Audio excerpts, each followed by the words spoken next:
Podcast La 100. Bienvenidos a un nuevo episodio de Mujeres que Inspiran.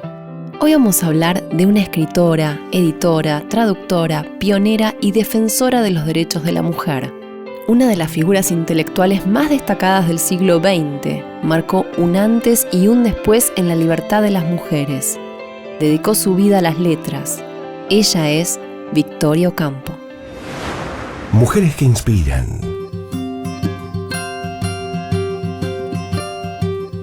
El 7 de abril de 1890, a las 4:30 de la tarde, en una casa ubicada en la calle Viamonte 482 de la ciudad de Buenos Aires, nació Ramona Victoria Epifanía Rufina Ocampo. Era la mayor de 6 hermanas y sus papás se habían conocido en el funeral de Domingo Faustino Sarmiento. Manuel Silvio Cecilio Ocampo era ingeniero especializado en la construcción de puentes y caminos.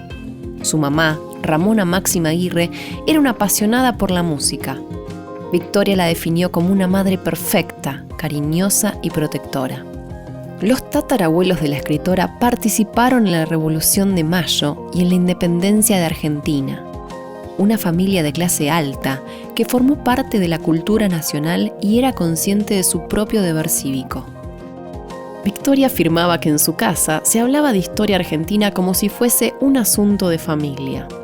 Eran liberales, cosmopolitas, progresistas y sentían un profundo respeto y valor por la cultura. Recibió educación en su propia casa, como acostumbraban a hacer las familias pudientes de la época. Las institutrices acudían a la residencia de los Ocampo y brindaban todos los conocimientos a las 6 hermanas. Estudió literatura, historia, religión y matemática. Cuando tenía 6 años, viajó por Europa con su familia y recorrieron París, Londres, Ginebra y Roma. El primer idioma que aprendió fue el francés, más tarde el inglés y por último el español. El tenis y la música de Chopin se volvieron sus pasatiempos favoritos. También era una apasionada de la lectura, pero su mamá no estaba de acuerdo. Para evitar peleas, Victoria escondía sus libros de Julio Verne y Edgar Allan Poe debajo de su almohada. Con tan solo 11 años, comenzó a escribir sus propios textos en francés y asistió a una obra de teatro donde quedó fascinada con la actuación. Pero su familia rechazó rotundamente la faceta artística de Victoria y sus deseos de ser actriz. Renunciar a esta vocación fue para mí un desgarramiento. Consideré mi vida fracasada. Cuando tenía 18 años, viajó nuevamente a Europa con su familia y asistió a clases de piano, filosofía y literatura. El alto poder adquisitivo de la familia Ocampo le permitió nutrirse culturalmente y sumar conocimientos. Pero cuando volvió a Buenos Aires, una tragedia sacudió la tranquilidad de los Ocampo. Clara, una de las hermanas de la escritora, falleció a los 11 años de edad por una diabetes infantil. Victoria entró en una gran depresión y la literatura fue su salvación. A través de la escritura se liberó de sus pensamientos más tristes y recuperó su fortaleza. A los 16 años se hizo amiga de la escritora Delfina Bunge, a quien le enviaba textos en francés que mandó encuadernar y se los obsequió 2 años después. Bernardo Mónaco de Estrada fue su primer amor. Era un abogado aristócrata que conoció en una clase de tenis y él trató de conquistarla unos años después. Victoria tenía un pensamiento ambivalente sobre el matrimonio. No estaba de acuerdo con permanecer soltera toda su vida como lo eran sus tías, pero tampoco quería mantener una vida pasiva si se casaba. Sus amigas recuerdan que Victoria estaba indignada con el anillo que llevaba su abuela, con el lema grabado, encadenada y feliz. Sin embargo, a los 22 años la escritora se casó con Estrada el 8 de noviembre de 1912. El matrimonio duró solo 2 años. Victoria descubrió una carta de su marido, a Manuel Ocampo, en la que le aseguraba que los deseos de su esposa, por ser actriz, desaparecerían cuando ella quedara embarazada. No había marcha atrás y la pareja puso punto final. Pero en las reuniones sociales seguían mostrándose juntos, ya que por cuestiones legales solo podían separarse 6 años después. A su otro amor lo conoció cuando estaba de luna de miel en Roma con Estrada. Era el primo de su esposo y se llamaba Julián Martínez. cuando lo vio por primera vez, quedó completamente obnubilada. En el momento en que lo vi de lejos, su presencia me invadió. Miraba mi boca, como si mi boca fueran mis ojos. Duró un siglo, un segundo. Nos dimos la mano. La arquitectura de la cara era de una sorprendente belleza. Estuvieron 13 años juntos y fue el gran amor de su vida. En el último tiempo de la relación decidieron convivir en Mar del Plata, pero luego de unos meses terminaron separándose. Una de las cartas que le escribió Martínez a Victoria decía: «Mis sentimientos hacia ti no tienen nombre. Tu recuerdo está en todo lo que alienta y en todo lo que amo». Sus comienzos en la literatura fueron en el diario La Nación, donde publicó un artículo titulado Babel, que hablaba sobre las desigualdades entre los seres humanos. Si bien estaba separada oficialmente, firmó como Victoria Ocampo de Estrada. Una de las personas más importantes para la carrera de Victoria fue el filósofo José Ortega y Gasset. El español la convenció de perfeccionar su español, ya que recibía críticas de los grupos nacionalistas por su utilización del francés en algunos textos. Ortega y Gasset la apodó la Gioconda de las Pampas.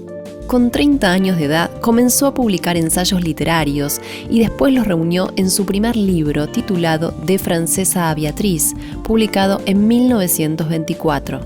El estilo literario de Victoria era muy directo, llano, como si estuviera manteniendo una conversación con algún ser querido. Ella sentía que hacía falta en Buenos Aires una revista para que los jóvenes escritores demostraran su talento y así poder difundir su arte.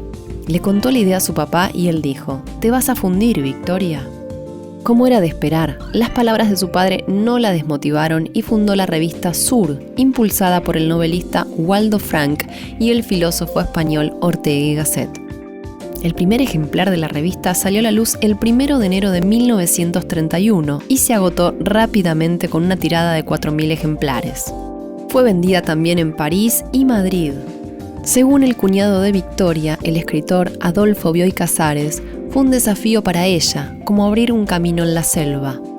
Entre los colaboradores que tuvo la revista Sur en toda su historia se encuentran Jorge Luis Borges, Adolfo Bioy Casares y Julio Cortázar. Uno de los secretarios fue Ernesto Sábato. La revista fue publicada de forma ininterrumpida durante 40 años y financiada por su creadora. Logró posicionarla como la revista cultural hispanoamericana más importante y longeva del siglo XX.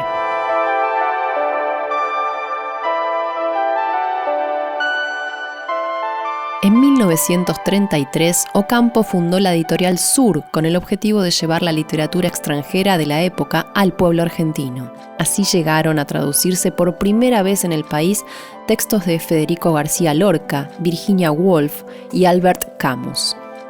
Con el paso del tiempo, Sur se declaró una revista completamente antiperonista, por lo que le trajo ciertos problemas cuando Juan Domingo Perón fue el presidente de la nación.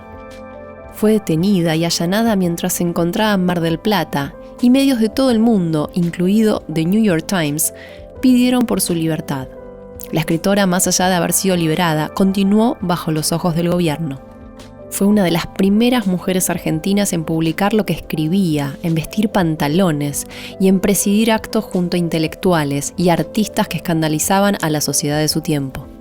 En 1936 fundó la Unión Argentina de Mujeres y una de las primeras conquistas fue impedir que se promulgue la reforma de la Ley 11.357 de 1926, que decía que las mujeres que estaban casadas ya no podían gozar de derechos civiles. 2 años después de su creación, Ocampo renunció a la agrupación por motivos internos. Algunas mujeres que formaban parte del directorio lo utilizaban para beneficios políticos. Sin duda alguna, la obra literaria más relevante de la escritora fueron sus 10 volúmenes de testimonios, publicados entre 1935 y 1977. Los mismos reúnen artículos y ensayos sobre personas, libros, películas o viajes, escritos desde una primera persona femenina que habla y escribe sin tapujos.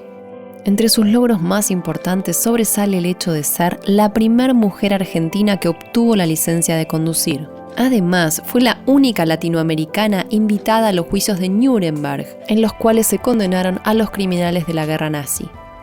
Una apasionada del arte que transformó su casa familiar en un museo.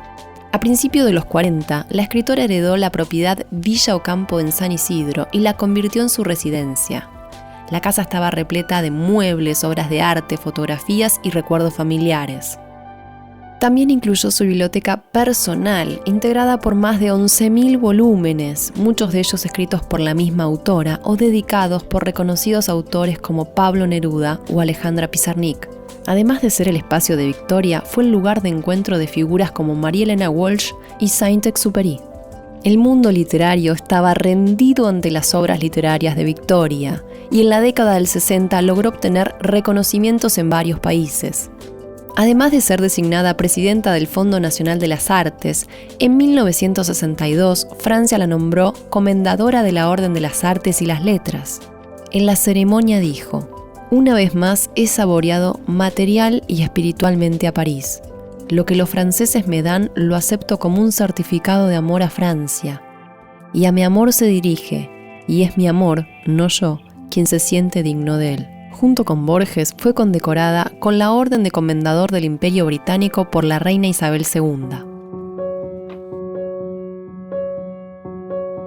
Su carrera tenía el reconocimiento merecido, pero su salud le jugó una mala pasada.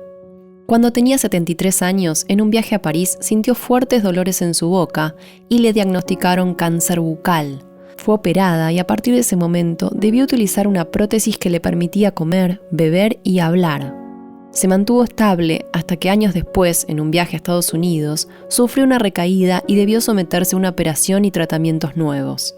A pesar de sus problemas de salud, Victoria seguía escribiendo artículos en su revista, y uno de los más recordados fue donde hablaba sobre la importancia de una ley que rigiera el aborto. En junio de 1977 se convirtió en la primera mujer en ser elegido miembro de la Academia Argentina de Letras por votación de sus pares. Si bien asistió a todas las jornadas, su salud había desmejorado considerablemente. Según sus amigos, se negaba a ingerir los calmantes para apaciguar el dolor, ya que le obnubilaban. Con la poca fuerza que le quedaba, nunca dejó de trabajar. En 1978 alcanzó a finalizar la traducción de Oda Jubilar, obra de Paul Claudel, para publicarlo ese mismo año. Victoria Ocampo pasó sus últimos meses postrada sobre su cama. El 24 de enero de 1979, un médico le dio una inyección que no pudo soportar. 3 días después quedó en coma y falleció a las 9 de la mañana del 27 de enero de 1979, a sus 88 años. Los restos de Victoria Ocampo fueron sepultados al día siguiente de su fallecimiento en la cripta familiar del cementerio de la Recoleta.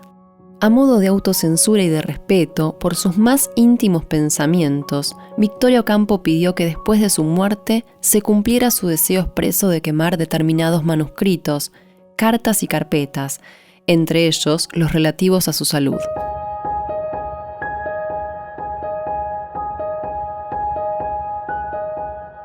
«58 años de carrera, más de 30 obras publicadas, 6 biografías». Alzó su voz para luchar contra las injusticias de género, las intolerancias existentes, apostando así por una paz mundial. Borges escribió: «En una época en que las mujeres eran genéricas, tuvo el valor de ser un individuo». Victoria logró derribar fronteras, una mujer que transformaría de forma palpable la historia de la cultura argentina y de toda Latinoamérica. Su legado de carácter rupturista, transgresor e incomprendido por las sociedades de los inicios fue el primer paso de una batalla que hoy se sigue librando. Luchó hasta el final por sus derechos y los de tantas otras, rompiendo esquemas dentro de una familia conservadora, dejando un matrimonio que no la hacía feliz, pues nada la hizo tan feliz como sus conquistas literarias.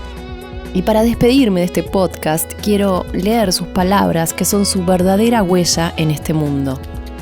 Te escribo como siempre para quejarme y decirte que la vida es estúpida, el mundo injusto, el destino ciego, la sociedad idiota y nada más. Tengo casi todo lo que se puede tener. Una cosa me molesta, la inteligencia. Yo no soy una escritora, soy simplemente un ser humano en busca de expresión. Escribo porque no puedo impedírmelo, porque siento la necesidad de ello y porque es mi única manera de comunicarme con algunos seres, conmigo misma, mi única manera.